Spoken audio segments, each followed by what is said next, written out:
Okay, learners, in this part, we are going to talk about the types of poverty in terms of basically urban area, what is the poverty defined as, and in rural areas, what is poverty defined as. So let's see the two parts. First is the rural poverty. Now, rural poverty means basically there is deprivation of basic needs among certain section of people living in rural areas. So it's specific to rural areas. It is found among small and marginal farmers, agricultural laborers, contractual workers, and landless laborers. So these are the people who are dependent on their daily work as such, because of which we find that these small and marginal farmers, they may not have the sufficient earnings, and that's why they are not able to spend, and because of it they have come in the category of poverty. Urban poverty is basically deprivation of basic needs among certain section of people living in urban areas. So it's basically differentiation is made on the basis of area in which the person lives. The first distinction, right?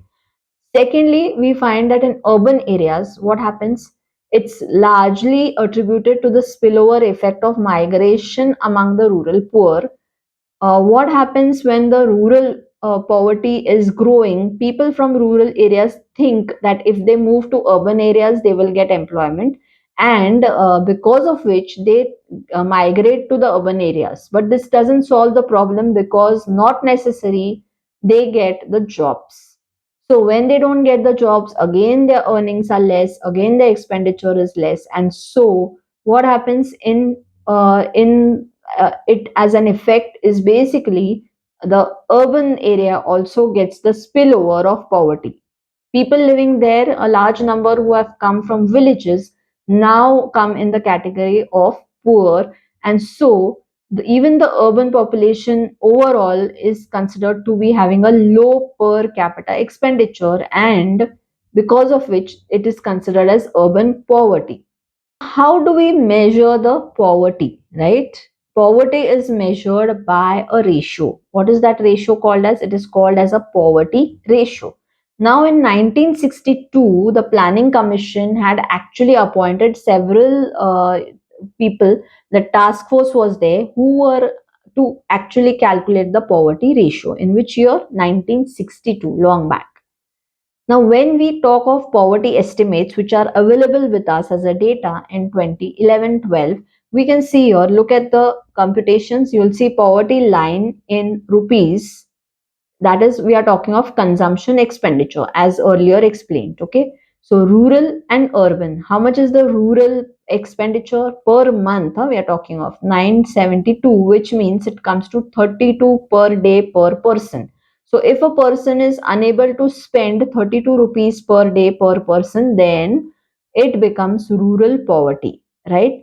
Poverty line. He is below poverty line. Now, if in urban areas we take the same thing, it is calculated as 1407 per month. That means nearly 47 rupees per day per person. So in urban areas, if a person is staying and he's unable to actually in urban areas, if a person is staying and is unable to actually meet this particular 47 rupees criteria, then he will be considered as poor. So look at the poverty ratio now. The poverty ratio stated here is 30.9%. If we have to take it as 26.4% in urban areas, right? And 29.5% on an average, if we see. Now, this is a list or a table which can give you an idea of the poverty ratio which is there in India overall in the states. So, take a look at these and you will see the different ratios which are given for different states. And if you see, there are some states who have very low poverty ratio, which is like Kerala, which is 7.1%.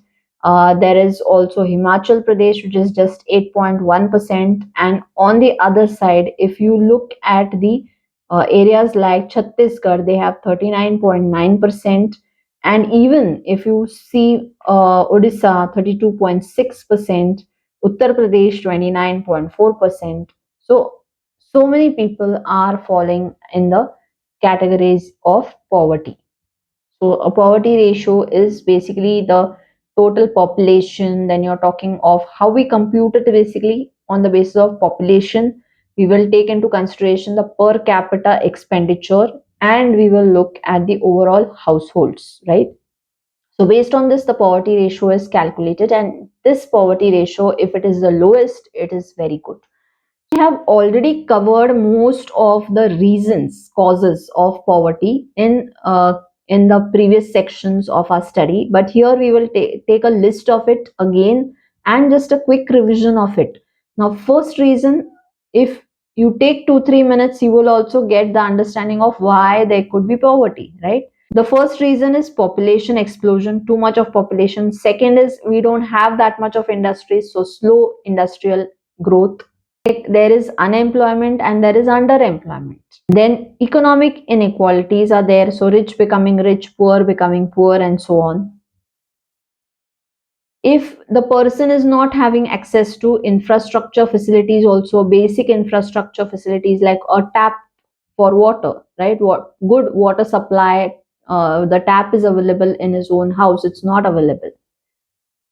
Then inflation can also lead to poverty because high rising food prices, rising rents of different places, this can lead to poverty.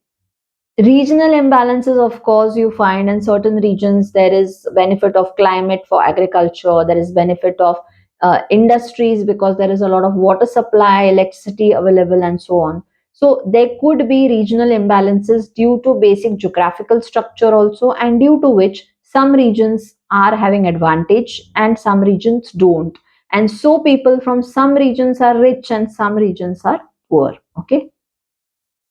Then coming to the vicious cycle of poverty. So a person is poor, the person works, but there is inflation. Again, the person pays more, works more, and so on. So there is cycle of poverty which goes on. Poor people have more children. Children lead to again more people consuming the resources, and when the resources are consumed, more people become poor. So there could be different cycles, you can say, of poverty coming, and I mean increasing, decreasing, and again going further.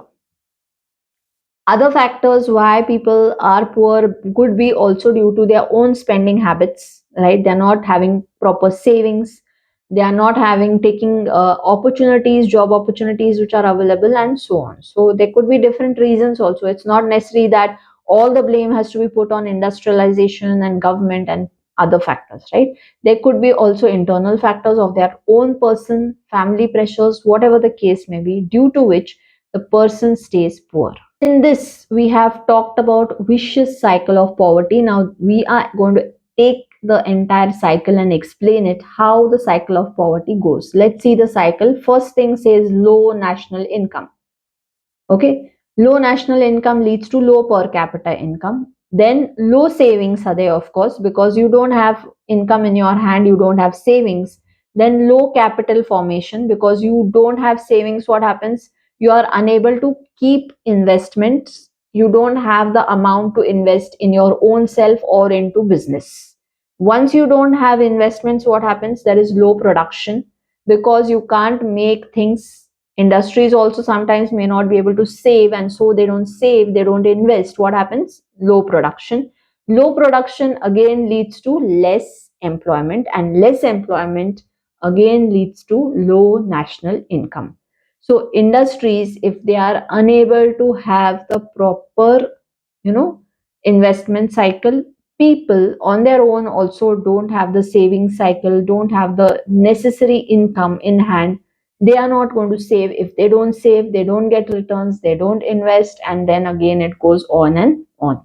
Okay, so this is the vicious cycle of poverty. Finally, we come to the general measures of eradication of poverty, how you can actually do away, how you can get away with this particular problem of poverty. So the first measure is, of course, a very important thing is control of population.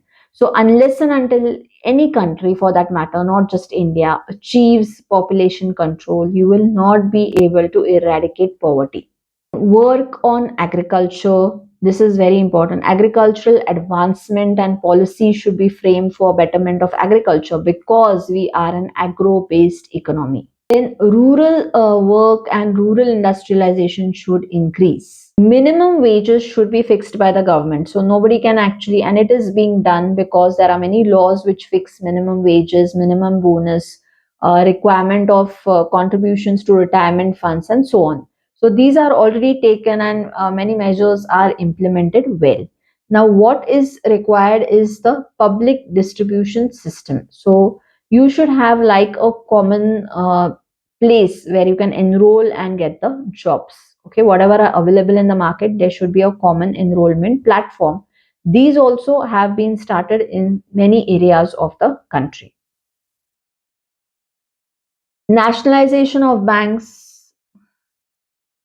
Nationalization of banks has been done for the purpose of eradication of poverty, because you're bringing together, or you are rather bringing in the ambit of banking system all these people who are in the villages. Why it is necessary? Because if you're transferring some benefit, let's say even the subsidy for free food, free LPG or whatever, or maybe it's like a benefit which has to be transferred to directly to the account, you need a bank, right? And so banking system to be strong, you need nationalization of banks. If the bank is nationalized, it will penetrate to the rural areas. Then progressive tax measures. Now, taxation is a very important pillar to eradicate poverty. If you keep taxing the middle class, keep taxing people who don't have very much large amount of income, what happens? They don't have amount in their hand to spend. So if they don't spend, what happens? The economy will not run. If they don't spend, there is no demand. There is no demand, no industries. No industries means less employment, and again the cycle continues. Then, of course, education is a very important factor. The more you educate in the proper manner, not just educate, but skilled based education and necessary education imparted for industries. So, matching level of education should be there. If you're providing textile industries and you're saying you're giving a course in computers, it doesn't help. If you are having more textile industries, courses in textile industries connected to textiles should be more informed, right? So skills related to manufacturing of textiles, all this should be taught. If industry based, skill based education is done, you will find a lot of employment opportunities. So everybody rushing towards engineering MBAs, it will not help. There should be matching jobs, what you're skilled at, what industry requires, and how you can match your skills with industry with a specific course. This is very important. Next is affordable housing. Now, in metro cities, in cities like Mumbai, Pune, Bangalore, Chennai, the prices of apartments and the places to stay have skyrocketed. So even the minimal, places to stay, they are costing too high. And so, if people rush from rural areas to urban areas, they are going to create havoc.